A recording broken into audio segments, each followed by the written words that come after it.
আসসালামু আলাইকুম রহমতুল্লাহি আবরাকাতুহ। নাহমাদুহু ওয়া নুসাল্লি আলা রাসূলিহিল কারীম, আম্মা বাদ।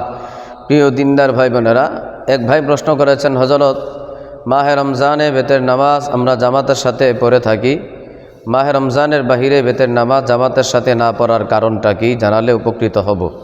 প্রিয় ভাই বোনের প্রশ্নের উত্তর হলো, মাহে রমজানে বেতের নামাজ জামাতের সাথে পড়া মুস্তাহাব একটি বিধান। এই বিধানটি সম্পূর্ণ মাহে রমজানের সাথেই সম্পৃক্ত।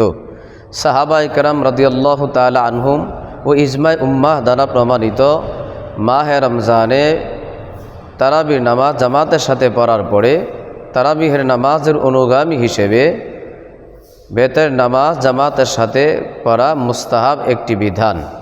রমজানের বাহিরে যেহেতু তারাবির নামাজ নেই, তাই বেতের নামাজ জামাতের সাথে পড়ারও কোনো বিধান নেই।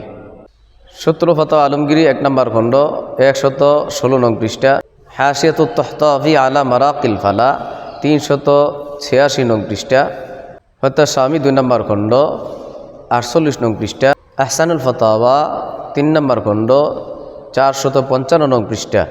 আল্লাহ তাআলা আমাদেরকে বুঝার আমল করার তৌফিক দান করেন। ওয়া আখিরু দাওয়ানা আনিল হামদুলিল্লাহি রাব্বিল আলামিন।